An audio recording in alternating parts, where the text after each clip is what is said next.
Hi my families, good morning. இன்னைக்கு பிறந்தநாள் கல்யாணம் கொண்டாடுற எல்லாத்துக்கும் எங்களோட மனமார்ந்த வாழ்த்துக்கள். இன்னைக்கு என்ன விளாக் பார்க்க போகிறோம் அப்படின்னா, லைவில் வந்து ஒருத்தவங்க வந்து சொல்லியிருந்தாங்க.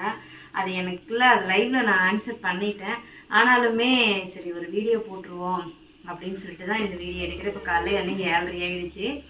எடுங்க வாங்க வீடியோக்குள்ளே போகலாம். வீடியோக்குள்ளே போகணும்னா லைக் பண்ணுங்கள், ஷேர் பண்ணுங்கள், கமெண்ட் பண்ணுங்கள், மறக்காமல் சப்ஸ்கிரைப் பண்ணிட்டு பக்கத்தில் இருக்க பெல் ஐக்கன் டேப் பண்ணிக்கோங்க. அப்போ தான் நாங்கள் ஒரு வீடியோஸ் உங்களுக்கு நோட்டிஃபிகேஷன் வரும். வாங்க வீடியோக்குள்ளே போ.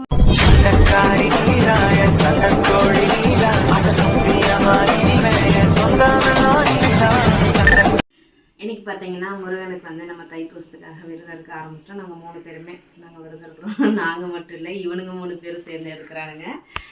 ஸோ இதுதான் வந்து நாங்கள் ஃபஸ்ட் டைம் எடுக்கிறோம். அடுத்த டைம் பண்ணும்போது மாலை போட்டு நம்ம இன்னும் கொஞ்சம் நாள் எக்ஸ்டெண்ட் பண்ணிக்கலாம் அப்படிங்கிறதுனால இப்போ தான் நாங்கள் 3 பேருமே தலைக்கு ஊற்றி முடித்தோம். ஸோ அதனால் இன்னையிலேருந்து கணக்கு வச்சுக்கலாம் அப்படின்ட்டு காலையில் எழுந்திரிச்சிட்டு வீடு வாசலாம் கழுவிட்டு நாங்கள் வந்து அதுக்காக ப்ரிப்ரேஷன் பண்ணியாச்சு. சரி, ஓகே. அந்த கேள்வி என்னன்னு பார்த்தீங்கன்னா, அந்த தங்கம் தப்பாக எதுவுமே கேட்க கிடையாது. அம்மா, நீங்கள் ஒரு ஹெல்ப்புன்னு கேட்டால் யார் முன்னாடி ஒடியாந்து செய்வாங்க, யார் ஹெல்ப்புன்னு கேட்டால் விலகி ஓடிடுவாங்க. உங்கள் லைஃப்பில் அப்படி யாரெல்லாம் இருக்காங்க, அதை மட்டும் கொஞ்சம் ஒரு வீடியோவாக, ஷார்ட்ஸாவோ இல்லை லாங் வீடியோவோ எங்களுக்காக போடுங்கம்மா அப்படின்னு சொல்லி அவங்க கேட்டிருந்தாங்க. அதுதான் எனக்கு ஓடிச்சு. அப்போ நானே யோசிச்சு பார்த்தேன், நமக்கு யாரா கஷ்டம்னா வந்து நின்னாங்க, யாரா வந்து செஞ்சாங்க. சரி, ஓகே, இதுவும் நல்லா இருக்கே, அவங்களுக்காக இதை நம்ம சொல்லுவோமே. அவங்கன்னு இல்லை, நிறைய பேர்த்துக்குள்ள அது இருக்கலாம், கேள்விகள் ஓடி இருக்கலாம். சரி, அதுக்காகவே நம்ம இதை கொடுப்போமே அப்படிங்கிறனால தான் நான் இப்போ வந்து இந்த வீடியோவே ஷூட் பண்ணுறேன். இப்போ கரெக்டாக மணி 7:30 மணி ஆயிடுச்சு. காலேஜ் கொண்டு போய் விடணும். ஒவ்வொருத்தரும் ரெடி ஆகிட்டு இருக்காங்க. சரி, ஓகே. ஃபஸ்ட்டு ஓடுறவங்களெல்லாம் நம்ம சொல்லிடுவோம். எனக்கு இந்த 10 இயர்ஸில் அனுபவத்தில் பார்த்தீங்கன்னா, எனக்கு ஒரு கஷ்டம்னு சொல்லி யார்கிட்டையாவது போய் நின்று அப்படின்னா, பெண் அப்படின்னா ஒன்றை நம்பி எப்படி தர்றது? இல்லை கவிதா, காசு எதுவும் இல்லை, பண விஷயத்த சொல்லிக்கலாம். காசு எதுவும் இல்லை, நீ பாரு அப்படின்னு சொல்லுவாங்க. நான் அப்படி இருந்துமே யாராவது எனக்கு கொடுத்தாங்கன்னா வட்டிக்கு தருவாங்க. அப்படி நான் வட்டிக்கு வாங்கலை, ஓப்பனாக நான் சொல்லிடுறேன். இப்போ இல்லை, ஆரம்ப காலத்துலேருந்து நான் சொல்லியிருக்கேன், வட்டிக்கு நான் வாங்கலை. அதுக்கப்புறம் ஃபஸ்ட்டு நான் கடன் வாங்கினது எப்போன்னா, ரக்ஸு ஏஜ் அட்டன் பண்ணும் போது 2018 மே 2ஆம் தேதி அன்னைக்கு நான் வாங்கினேன். நல்லா ஞாபகம் இருக்கு. ஏன்னா ஃபஸ்ட்டு வாங்கின கடன். அதுக்கு முன்னாடி நம்ம வந்து கடன் கேட்டிருப்போம். நான் கேட்டிருக்கேன். எவ்வளோ ஒரு 1200 கேட்டிருக்கேன். பாப்பாவுக்கு நிறுவுக்கு வந்து ஸ்கூல் ஃபீஸ், அவன் வந்து சிபிஎஸ்சியில் படிச்சுட்டு இருந்தான்.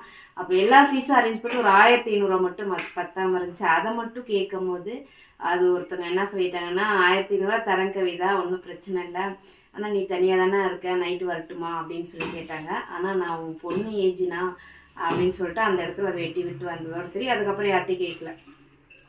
அப்போ என்னோட பணம் வந்து நான் வெளியில் வட்டிக்கு விட்டுருந்தேங்க. நான் இல்லைன்னா நான் சொல்லலை.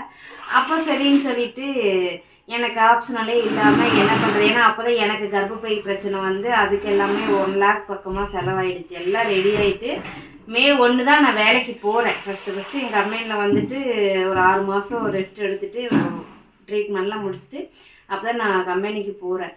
1ஆம் தேதி போல் 2ஆம் தேதி பாப்பா ஏஜ் அட்டன் பண்ணிட்டேன். கையில் பணம் இல்லை, ஹாஸ்பிட்டல் செலவு அது இதுன்னு ஏகப்பட்டது ஆகிடுச்சு. கையில் காசு இல்லை. வட்டிக்கு விட்ட இடத்துல கேட்டால் அந்த டேட் முடிஞ்சால் தான் தருவோம், இப்போல்லாம் தர முடியாது, உடனே கேட்டால் தர முடியாதுன்ட்டாங்க. சரி, வேறு வழியே இல்லையே, என்ன பண்ணி யோசிக்கும் போது கடவுள் புண்ணியத்தில் ஈஸ்வரி அக்கா ஆப்போசிட்டில் இருந்தாங்க. கண்டிப்பாக அவங்க சர்க்கிளில் யாரோ ஒருத்தர் இந்த வீடியோ பார்ப்பாங்கன்னு நினைக்கிறேன். ஏன்னா அந்த அக்காவே பார்க்கல, நான் அவங்க பொண்ணு பார்க்க வாய்ப்புகள் இருக்குது. அந்த அக்காட்ட வந்து நான் சொல்லிட்டு அழுகிறேன், இல்லை வயசுக்கு வந்துட்டா எப்படி பிரச்சனை வரப்போகுது, எப்படி நம்ம எல்லாத்தையும் ஃபேஸ் பண்ண போகிறோம், எனக்கு எதுவுமே தெரியாது அப்படின்னு சொல்லிட்டு நான் அந்த அக்காட்ட அழுவுறேன். எனக்கு 26 27 வயசுக்குள்ளாரின்னு வச்சுக்கோங்களேன். அழுவுறேன். அந்த அக்கா ஒரே வார்த்தை சொல்லிச்சு, எவ்வளோக்குள்ள காசு வேணும்? அந்த அக்கா கேட்டு ஃபஸ்ட்டு வார்த்தை, எவ்வளோக்குள்ள காசு வேணும்? ஒரு 10,000 இருந்தால் போதுமாப்பில அப்படின்ச்சு. அந்த அக்காவே தான் உண்மையாக எவ்வளோக்குள்ள காசு வேணும், 10,000 இருந்தால் போதுமானுச்சு. போதுங்க அப்படின்னு சொன்னேன். உடனே அந்த அக்கா சம்பளம் வாங்கிட்டு என்கிட்ட இப்போதைக்கு 9,000 இருக்குது, 5ஆம் தேதி சம்பளம் போட்டோடனே 1000 ரூபா நான் கொடுத்துட்றேன், அது எது கணக்கில் வச்சுக்க வேண்டாம், அப்புறம் நீ கொஞ்சம் கொஞ்சமாக கொடுத்துரு அப்படின்னு சொல்லிச்சு. அந்த அக்கா உண்மையாக சொல்கிறேன், வட்டி காசு வாங்கலை, ஓப்பனாகவே சொல்கிறேன், வட்டி காசு அந்த அக்கா வாங்கலை. சரி, நான் அந்த 9,000 வாங்கி பிள்ளைக்கு போயிட்டு நாளெல்லாம் பார்த்துட்டு என்ன வேணுமோ வாங்கிட்டு வந்துட்டு எல்லாம் செஞ்சு புதுசாக கட்டின பின்னாடி எங்கள் பெரியப்பா சேர்த்து போயிட்டார். அன்னத்தன்னைக்கு பெரியப்பா செத்து போன உடனே அந்த இருந்த காசை வச்சு எல்லாம் என்ன செய்யணுமோ எல்லாத்தையும் செஞ்சுட்டு 2,500 சாப்பாட்டுக்கு அதுக்கு இதுக்குன்னு எல்லாம் கொடுத்துட்டு வந்துட்டேன். அடுத்த நாள் அத்தையும் வந்துட்டாங்க கேரளாவிலேருந்து. சரி ஓகே அப்படின்னு சொல்லிட்டு அப்புறம் என்னோட பழைய சேல்ரி நான் வேலைக்கு போனால் தான் போடுவாங்க. கரெக்டாக அதை 5ஆந்தேதி நான் போய் பஞ்ச் பண்ணி பாப்பா ஏஜ் அட்டன் பண்ணிட்டாங்க, எனக்கு சேல்ரி போடுங்கன்னொடனே போட்டு விட்டாங்க. அந்த சேல்ரி வச்சு எல்லாத்தையுமே அப்படியே மேனேஜ் பண்ணிட்டேன். பண்ணி இது பண்ணதுக்கப்புறம் நான் கடனே வாங்காமல் போச்சு. அப்புறம் லோகேஷ்கிட்ட வந்து நான் ஒரு 14,000 வாங்கியிருந்தேன். அவன் வந்து நான் செஞ்ச கம்பெனியில் எலக்ட்ரிஷியனாக இருந்தான். அது எப்படின்னா சிறுக 1000, 200, 300 அந்த மாதிரி 500 அந்த மாதிரி வாங்கினதெல்லாம் சேர்த்தி பார்த்தீங்கன்னா ஒரு 19,000 14,000 ஏதோ சம்திங் வந்துருந்துச்சு. அது மட்டும் எனக்கு கரெக்டாக ஞாபகம் இல்லை. ஆனால் அவனுக்கு 2020 தான் நான் கொடுத்தேன். சாரி 2019 கொடுத்தேன். அவன் அப்போ தான் ஃபாரின்லேருந்து வந்தான். அவன் சொல்லிட்டான், இல்லை கவியக்கா நான் வந்த பின்னாடி நீங்கள் கொடுங்க, அதுக்கு முன்னாடி எதுவும் தராதிங்கன்ட்டு. கரெக்ட் 4,000 வந்து சிறுக வாங்கினது. 15,000 வந்து அப்போ நான் டிவிஎஸ் 50 வாங்கினேன். செகண்ட் ஹேண்டில் வந்து எக்ஸலில் நான் வந்து வாங்கினேன். அதுக்கு அவங்ககிட்ட தான் காசு ஒரு 15,000 வாங்கினேன். மொத்தம் 19,000 அது வாங்கினா வட்டி எதுவும் கிடையாது. அப்புறம் அவன் வந்து அவனுக்கு மேரேஜ் பண்ணிவிட்டு என்கிட்ட சொன்னால் சரி ஓகேன்னு நான் வந்து அவனுக்கு பணத்தை கொடுத்துட்டேன். ஈஸ்வரி அக்கா என்ன சொல்லிடுச்சுன்னா ஒரு 2-3 மாதம் போன பின்னாடி எல்லாம் ஓகேவா கவிதா எல்லாம் சரியானுச்சு, எல்லாம் ஓகேக்கானா சரி ஓகே மாதம் கொஞ்சமாக கொடுத்து. உண்மையாக சொல்கிறேன் அந்த அக்காவில் கிரேட்டுங்க. ஏன்னா அந்த அக்கா சிங்கிள் பேரண்ட் தான். மாதம் கொஞ்சமாக கொடுத்து அந்த 10,000 முடிச்சுக்கலாமே கவிதா அப்படின்னாங்களா. சரி ஓகேக்கா அப்படின்னு சொல்லிட்டு அந்த மாதம் சம்பளம் பண்ணி 5,000, அடுத்த மாதம் சம்பளம் பண்ணி 5,000 கொடுத்து அந்த அக்கா கணக்கு முடிச்சிட்டேன். அப்புறம் அவங்க பையன்கிட்ட ஒரு 4,000 வாங்கியிருந்தேன். அது என்னன்னா நான் இந்த செயின் தோடெல்லாம் அப்போ வந்து ஒரு 4 பவுன் எடுக்க போகும்போது ஒரு 4,000 பத்தாமல் இருந்துச்சு. அப்போது நான் வந்து அவன்கிட்ட ஃபோன் பண்ணி விஜய் ஒரு 4,000 இருந்தால் போட்டு விட நான் அப்புறம் தரேன்னா. அப்புறம் ஒரு 2 மாதம் கழிச்சு அந்த அக்காட்டையும் நான் கொடுத்துட்டேன் பணத்தை. அக்கா இந்த மாதிரி உங்கள் பையன்கிட்ட வாங்கன்னு சொல்லிட்டு கொடுத்துட்டேன். இதுதான் நான் வாங்கின ஃபஸ்ட்டெல்லாம் வாங்கின கடன். அதுக்கப்புறம் நான் யார்கிட்டையுமே கடன் வாங்கலை. என்னோட பணமே இருந்துச்சு, அப்படியே ஓடிட்டு இருந்துச்சு. சம்பாதிப்பேன், படிக்க வைப்பேன், ஹாஸ்பிட்டல் செலவு இப்படியே போய்கிட்டு இருந்துச்சு. அப்புறம் கொஞ்சம் சேவிங்ஸ் பண்ணேன். அப்புறம் நகை சீட்டு போட்டிருந்தேன். அதுக்கப்புறம் சீட்டு கட்டுவேன், மாதம் 4,000 5,000 சீட்டு கட்டுவேன். அதெல்லாம் வாங்கி அப்படியே வட்டிக்கு விட்டு அப்படியே கொஞ்சம் பெருக்கி எல்லாம் வச்சுருந்தேன். அப்புறம் நம்ம நாமக்கல் விட்டு திருப்பூர் வரும்போது அப்புறம் கேஸ் அது இதுன்னு நடந்தபோது அதில் எல்லாம் செலவாயிடுச்சு. நாமக்கல் விட்டு திருப்பூர் வரும்போது கையில் மட்டும் பார்த்தீங்கன்னா 1 லட்ச ரூபா கேஷாக வச்சுருந்தேன். 1 லட்ச ரூபா வட்டிக்கு விட்டுருந்தேன். இந்த 1 லட்ச ரூபா கேஷ் பார்த்தீங்கன்னா திருப்பூர் வந்து ஒரு கொஞ்ச நாளுக்குள்ளே அப்படியே பரப்பரன்னு கரைஞ்சி போச்சு. எப்படி கரைஞ்சிச்சுன்னே தெரியல உண்மையாக சொன்னால். ஆனால் வாரம் 6,000 7,000 சம்பளமும் வாங்கிட்டு இருந்தேன். அப்புறம் அப்படியே போயிட்டு இருந்துச்சு. 1 லேக் போச்சு. அப்புறம் ஆக்சிடென்ட் ஆனேன். அப்புறம் வெளியில் விட்டுருந்ததெல்லாம் வாங்கி ஹாஸ்பிட்டல் செலவு, அப்புறம் நகையெல்லாம் பேங்கில் வச்சேன். அப்புறம் திரும்ப எல்லாம் மீட்டேன். அதுக்கப்புறம் யூடியூப் சேனல் ஆரம்பித்து யூடியூப் சேனலில் ஒன்றுமே இல்லை, இன்ஸ்டாகிராமில் ரீல்ஸ் பண்ண ஆரம்பித்தேன். அப்புறம் அதை அப்படியே ஃபேஸ்புக்கில் போடும்போது ஃபேஸ்புக்கில் என்னாச்சுன்னா ஒரு 4 மாதம் எல்லாம் பல்கான சேல்ரி வந்துச்சு. உண்மையாக சொல்கிறேன். அப்போ அந்த கட்டத்தில் எல்லாத்துக்குமே வந்துச்சு. இப்போ திருப்பூரில் ஒரு 2-3 பேர்த்துக்கு வந்துச்சு. எனக்கு திருப்பூர் தளபதினு சொல்லிட்டு இன்னும் 2-3 பேர்த்துக்கு வந்துருந்துச்சு. அதில் நான் ஒரு மாதம் மட்டும் பார்த்தீங்கன்னா 80,000 ரூபா வாங்கியிருந்தேன் ஃபேஸ்புக்கில். அந்த ஒரே ஒரு மாதம் 80,000. அதை அப்படியே கொண்டு போய் பேங்கில் இருந்த நகையெல்லாம் திருப்பிட்டு இப்போ யூஸ் பண்ணிகிட்ருக்க மொபைல் 42,000 ஏதோ சம்திங் எடுத்துகிட்டு நான் அதில் வந்தது தான் இது எல்லாமே. அதுக்கப்புறம் ஏதாவது கஷ்டம்னா யார்கிட்டையும் பணம் வாங்கலை. என்னோடய கிரெடிட் கார்டில் லோன் எடுத்துக்குவேன். யார்கிட்டையுமே போயிட்டு பணம் வாங்கலை. அதெல்லாம் தாண்டி நம்ம வீடு கட்டுறங்கிற ஒரு பட்சத்தில் வரும்போது தான் நகையெல்லாம் விற்று பத்தாததுக்கு அங்கேயும் இங்கேயும் பணம் கேட்கும்போது யாருமே தரலை எனக்கு. ஃபஸ்ட்டு நான் பிரபாக்காட்ட கேட்டேன், என்கிட்ட இல்லைல்ல அப்படின்னுச்சு. சரி ஓகேக்கா நான் விட்டுட்டேன். திரும்ப ஒரு மாதம் கழிச்சு திரும்ப எனக்கு வந்து ஒரு 1 லட்ச ரூபா கம்பல்சரி தேவைப்பட்டுச்சுங்கனால நான் அந்த எனக்கு லோன் வந்து ப்ராசஸ் ஆக கொஞ்சம் லேட் ஆகிடுச்சு. மீன்ஸ்னால் நிலத்தோடு சேர்த்து லோன் போட்டோம். நிலத்துக்கான தனி அமௌண்ட்டு நிலத்தோடு சேர்த்து லோன் போட்டனால எனக்கு லோன் கிடைக்க கொஞ்சம் இழுபடியாக இருந்துச்சு. ஆனால் லோனில் எந்த சிக்கலும் கிடையாது. ஒன்று ஒன்றா மூவ் ஆனிச்சு. அதுக்கப்புறம் திரும்ப சென்சில்ட் அக்காட்ட கேட்டேன், இல்லை அப்படின்னுச்சு. வேறு யாருக்கிட்டையாவது இருந்தால் எனக்கு வாங்கி தாங்க, மாதம் வட்டி கொடுத்துட்றேன், 1 வருஷத்தில் நான் பணத்தை ரிட்டர்ன் பண்ணிடுறேன்னு சொல்லி பிரபாக்காட்ட நான் கேட்டேன். அப்புறம் அவங்க ஃப்ரெண்ட்ஸ் சர்க்கிளில் வந்து சண்முகம்னு சொல்லிட்டு அவர்கிட்ட 1 லேக் வாங்கி கொடுத்தாங்க. அவங்க வெளியில் 3 ரூபா வட்டி கொடுப்பாங்க, எனக்கு 2 ரூபா வட்டி கொடுத்து பண்ணாங்க. அப்பயே ஒரு நம்பிக்கை இல்லாமல் தான் கொடுத்தாங்க. நான் ஓப்பனாக நான் சொல்லிடுறேனே, நம்ம இவ்வளோ பணம் கொடுக்குறோம், அந்த பிள்ளை வந்து கொடுத்து திரும்ப கொடுக்காம போயிடுச்சுன்னா ஆம்பளை இல்லாத ஓடி எப்படி நம்ம மிரட்டியும் வாங்க முடியாதுன்னு அவங்க யோசிச்சுட்டு கொடுக்கல. பிரபாக்கா இருந்துட்டு உனக்கு நம்பிக்கை இருந்தால் கொடுப்பையா இல்லைன்னா கொடுக்காதுன்னு சொல்லியிருப்பாங்க போல். அப்புறம் என்ன ஒரு காரணத்தில் கொடுத்தாங்க கொடுத்தாங்க. இப்போ வரைக்கும் நான் அவரை நேர்லலாம் நான் பார்த்தது கிடையாது. கரெக்டாக 20 24ஆம் தேதி அவர் வட்டி பணம் கொடுக்க வேண்டியது, 22லேருந்து 24. ஆனால் நான் 20ஆம் தேதி ஆனால் வட்டி பணம் கொடுத்துருவேன். அது நான் அவங்களுக்கு மாதம் கொடுத்தேனே அவங்களுக்குள்ள ஒரு நம்பிக்கை வந்துச்சு, இந்த பிள்ளை கொடுத்துருன்ட்டு. கரெக்டாக ஒரு வருஷம் முடியும் போது நான் என்ன சொல்லிட்டேன்னா, பிரபாக்கிட்ட, அக்கா இப்போ என்னால் கொடுக்க முடியாது, பாப்பா நிறுவும் வந்து அட்மிஷன் போடணும், அவளுக்கு 45,000, இவளுக்கு 30,000. ஸோ அதனால் இதுவே இழுபறியாக வந்துடும்க்கா. அவருக்கு வந்து இன்னும் ஒரு வருஷம் நான் எழுதிக்கிறேன், ஆனால் ஒரு 3 மாதமா 6 மாதமா எப்போ வேணாலும் நான் கொடுத்துட்றேன் அப்படின்னு சொன்னேன். அப்புறம் அவங்கக்கிட்ட போய் பேசும்போது இன்னும் 3 மாதம் இருக்குல்ல, பார்த்துட்டு சொல்கிறேன்னு சொல்லிட்டாங்க.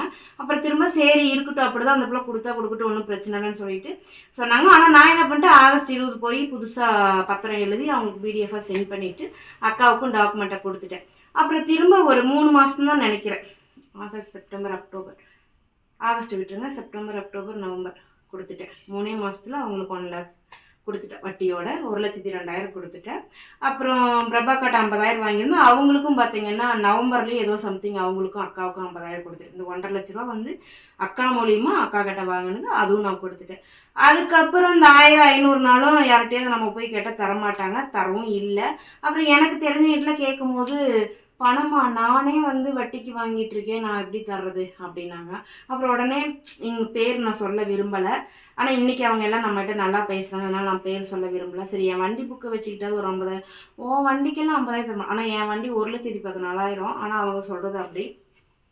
அதுக்கப்புறம் சரி இந்த உடனே நான் கூப்பிட்றேன்னு சொல்லிட்டு ஃபோனை வைப்பாங்க, அதுக்கப்புறம் கூப்பிடவே மாட்டாங்க. அப்புறம் 1 மாதம் கழித்து அவங்க வலியறதுக்காக நமக்கு ஃபோன் பண்ணுவாங்க, நம்மக்கிட்ட ஏதாவது ஆதாயம் இருக்குமான்னு வலிஞ்சு பேசுறதுக்காக ஃபோன் பண்ணுவாங்க. அப்புறம் அதையெல்லாம் தாண்டி இப்போது இந்த பேங்க் இஷ்யூ வந்த போது பார்த்திங்கன்னா, யாரை நம்ம முழுசாக நான் நம்பணும்னா அவங்கக்கிட்ட நான் வந்து எந்த ஹெல்ப்பும் கேட்கல. ஒரே ஒரு ஹெல்ப்பு கேட்டேன், பணம் கேட்கவே இல்லை, ஓப்பனாக நான் சொல்லிடுறேன், பணம் கேட்கல. நாமக்கல் வரைக்கும் போகலாம், கொஞ்சம் எனக்கு வாங்க, நம்ம போன வாரம் தான் நான் போயிட்டு வந்தேன், எனக்கு கை சப்போர்ட் பண்ணல, கொஞ்சம் வாங்கன்னு சொன்னதுக்கு அவங்க வந்து எனக்கு வேலை தான் முக்கியம் அப்படின்னு சொல்லிட்டாங்க. நான் அவங்களையும் தப்பு சொல்ல வரலை, இருந்தாலும் நமக்காக அந்த பிள்ளை நிறைய பண்ணியிருக்கேன், நம்ம அந்த பிள்ளைக்கு செய்யணும்னு அவங்க யோசிக்கல. அதால் நான் ரொம்ப மன உடைச்சலாயிட்டேன். அதால் நான் என்ன பண்ணிட்டேன்னா, கோவத்தில் வண்டி எடுத்துகிட்டு வந்துட்டேன். அவங்க என்ன சொல்லிட்டாங்க, நான் நடுத்தெருவில் விட்டுட்டு வந்துட்டேன் அப்படின்னாங்க. அவங்க வீட்டிலேருந்து வந்தாங்க, நான் என் வீட்டிலேருந்து போனேன். அவங்க வண்டியில் வந்தாங்க, நான் என் வண்டியில் வந்துட்டேன். ஆனால் இந்த ஒரு வார்த்தையை சொன்னாங்க. சரி, ஓகே, பரவாயில்ல, நான் தானே நடுத்தெருவில் விட்டேன். இவ்வளோ பெரிய கஷ்டம் 10ஆம் தேதி, அதாவது எப்படி சொல்கிறது, வீட் லோனு 3ஆம் தேதி, கிரெடிட் கார்டுக்கு வந்துட்டு அதுக்கு வந்து 37,000 ஏதோ சம்திங் கட்டணும், அவங்களோட பணமும் அதில் இருக்குது. எனக்கு 1 மாதம் கட்டலைன்னா சிவில் ஸ்கோர் அடிச்சிடும், எவ்வளவோ விஷயங்கள் இருக்குது. ஆனால் அவங்க ஒரே வார்த்தை அப்படின்னு சொல்லிட்டாங்க. சரி, ஓகே, நான் வந்துட்டு இப்போ வரைக்கும் நான் பேசலை. இப்போ நடந்து எத்தனை நாள் ஆயிடுச்சு, 5ஆம் தேதி, 4ஆம் தேதி, 5ஆம் தேதி நடந்துச்சு. இன்னி வரைக்கும் நானும் பேசலை, அவங்களும் பேசலை. அதுக்கப்புறம் நான் பிரபாக்காட்ட நைட்டு சமயம் தான் அந்த அக்கா வீடியோ பார்த்துட்டு, நான் நாமக்கல் போயிட்டு எனக்கு அந்த விஷயம்லாம் எதுவும் நடக்குன்னு சொல்லிட்டு வீடியோ பார்த்துட்டு அக்கா ஃபோன் பண்ணாங்க. என்ன ஆச்சுனாங்க, இப்படின்னா ஒரே வார்த்தை, எவ்வளோ பணம் வேணும், எவ்வளோ இருந்தால் உன்னால் சமாளிக்க முடியும். நான் ஓப்பனாக சொல்கிறேன், அந்த இடத்துல என் அம்மா மாதிரி நான் நினச்சேன். உண்மை இப்போயும் சொல்கிறேன், யார் எப்படி வேணாலும் நினச்சிட்டு போகிறாங்க. பிரபாக்கா வந்து நான் அந்த லெவலில் வச்சு பார்க்குறேன். ஏன்னா சில விஷயங்கள் நான் பண்ணுறது அவங்களுக்கு பிடிக்காமல் இருக்கலாம், அவங்க பண்ணுறது எனக்கு பிடிக்காமல் இருக்கலாம், அது தனி. இந்த மாதிரி விஷயத்தில் வந்து அவங்கள என் அம்மாவாக தான் நான் பார்க்குறேன். உனக்கு எவ்வளோக்குள்ள இருந்தால் உன்னால் சமாளிக்க முடியும், ஒரு 20 ரூபா இருந்தால் போதும், 20 ரூபா போதுமா இல்லை 25 ரூபா தரட்டுமானுச்சு. 20 ரூபா போதுங்க, நான் பார்த்துக்கிறேன் அப்படின்னு சொல்லிட்டு அக்கா உடனே சரி நாளைக்கு நான் வந்து போஸ்ட் ஆஃபீஸில் போட்டிருக்கேன், நாளைக்கு எடுத்து போகிறேன்னு. சரி, ஓகேக்கா, நானும் விட்டுட்டேன். திரும்ப 9:45 பார்த்தா பணம் போட்டு விடுது. பணம் அரேஞ்ச் ஆகிடுச்சுல, அங்கே கொஞ்சம் இங்கே கொஞ்சம் எல்லாம் வாங்கி நான் போட்டு அவங்களுக்கு நாளைக்கு எடுத்து கொடுத்தா, நீ போய் இந்த ஃபஸ்ட்டு இந்த பிரச்சனையை முடியும், அப்புறம் பேங்க் பிரச்சனை பார்த்துக்கலாம். ஒரே வார்த்தை, பணம் வந்தால் வருது, வராட்டி போகுது, நீ முயற்சி பண்ணிப்பாரு, முடிஞ்சா பாரு, முடியல விட்டுரு, 50,000 கடன் நினச்சிக்கப்பில்ல, இதுக்காக எவ்வளோ உட்காந்துட்டு அழுதுட்டு இருக்கிறீங்கன்னு சொல்லி சண்டை போட்டு என்னை தேத்துனது அக்கா தான். இன்றைக்கி எனக்கு ஒரு பிரச்சனை அப்படின்னு சொன்னால் ஃபஸ்ட்டால் காது கொடுத்து கேட்குறது பிரபாக்கா மட்டும்தான். அதே போல் இடையில வந்து ஃப்ரெண்டுன்னு பழகுனாங்க, நான் ஓப்பனாக சொல்லிடுறேன். அவங்க என்னென்னா, அவங்க என்ன நோக்கத்தில் பழகணும்னு தெரியல, அவங்களாம் எனக்கு வந்து 1,000-500 போட்டு ஒரு 6,000 ரூபா பணம் போட்டிருந்தாங்க. அப்போ என்கிட்ட அவங்க பேசின விதம் எனக்கு பிடிக்கல. நான் வந்து என்ன சொல்லிட்டு, இப்போ இல்லைப்பா, நமக்கு 2 பேர்த்துக்கு ஒத்து வராது, நீ உன் வேலையை பாரு, நான் என் வேலையை பார்க்கணுன்னு சொல்லிட்டு நான் அவங்கள அதோட நான் வந்து விட்டுட்டு நான் நம்பரை வந்து சொல்லிட்டு தான் பிளாக் பண்ணேன். உடனே என்னோடய பிஸ்னஸ் நம்பருக்கு வந்து ஸ்க்ரீன்ஷாட் எடுத்து போட்டு என் பணத்தை எனக்கு கொடுன்னு சொன்னாங்க. ஓகேப்பா, நான் உங்கள் பணத்தை தரேன், நான் ஏமாத்துறேன்னு சொல்ல, நான் உங்ககிட்ட பணம் கேட்க கிடையாது, நீங்களாக தான் என்னோடய சூழ்நிலையை பார்த்து கொடுத்தீங்க, நான் யார்கிட்டையுமே பணம் கேட்க கிடையாது. ஆனால் வெயிட் பண்ணுங்கள், என்னால் உடனே தர முடியாது, 27ஆம் தேதிக்கு மேலே தரேன்னு. ஆனால் எனக்கு அக்கௌண்ட் இன்னும் கிளியர் ஆகாதனால நான் நேற்று அவங்களுக்கு மெசேஜ் போட்டேன், என்னால் இப்போ முடியாது, என் அக்கௌண்ட் கிளியர் ஆன பின்னாடி அந்த பணத்தை எடுத்து உங்களுக்கு கொடுத்துறேன், ஸோ தயவு செஞ்சு என்னை எதுவும் தப்பாக நினச்சிக்காதேன்னு சொல்லிட்டேன். ஸோ இதுதான் என் வாழ்க்கையில். பணம்னு கேட்டால் ஒன்றும் உடம்ப கேட்பாங்க, இல்லைன்னா நம்ப மாட்டாங்க. ஸோ பொருளை வச்சு கேட்டாலுமே உடம்பு தான் கேட்பாங்க. ஆனால் ஜெனுவலியான பர்சன் பார்த்திங்கன்னா சண்முகம், உண்மையாக சொல்கிறேன், அவர் கிரேட்டுங்க. இந்த இடத்துல அவர் நான் சொல்லிக்க விரும்புகிறேன். உண்மையிலுமே அவர் ஒரு பொம்பளை பிள்ளை, என்னை வீடியோவில் தான் பார்த்துருக்காங்க, என் பேக்ரவுண்ட் ஒன்றும் தெரியாது, பிரபாக்காவை நம்பி எனக்கு கொடுத்தாங்க. அவங்க கொடுத்ததை எப்படி கொடுத்தாங்களோ அதே மாதிரி நல்ல பிள்ளைய நானும் கொடுத்துட்டு இன்றைக்கி நல்ல பிள்ளைய ஆகிட்டேன். அக்காவுக்கும் கொடுத்துட்டு இன்னொரு 20,000 அக்காவுக்கு, அவங்களுக்கு ஒரு 6,000 26,000 கொடுத்துட்டோன்னா என்னோடய சர்க்கிள் ஃபுல்லாக பேங்கு, வண்டி புக்கு, மற்ற ஆப்பு இந்த மாதிரி தான் நான் பணம் வாங்கியிருக்கேன். ஸோ அதனால் யாரும் எனக்காக வந்து நிற்க கிடையாது. இதுதான் என்னோடய லைஃப்பில் நடந்த கடன் விஷயம். இதில் ஏதாவது உங்களை ஹர்ட் பண்ணுற மாதிரியோ இல்லை உங்களுக்கு ஏதாவது தெரிஞ்சது இந்த மாதிரி இந்த இடத்துல பண்ணியிருந்தால் நல்லாயிருக்கும்னு சொன்னீங்கன்னா அதையும் கமெண்ட் பண்ணுங்கள், அம்மா சரி பண்ணிக்கிறேன். வீடியோ பிடிச்சா லைக் பண்ணுங்கள், ஷேர் பண்ணுங்கள், கமெண்ட் பண்ணுங்கள், மறக்காமல் சப்ஸ்கிரைப் பண்ணிக்கோங்க. அப்போ தான் நாங்கள் போகிற வீடியோஸ் உங்களுக்கு நோட்டிஃபிகேஷன் வரும். விடைபெறுவது கவி சொல்லுது. பாய்.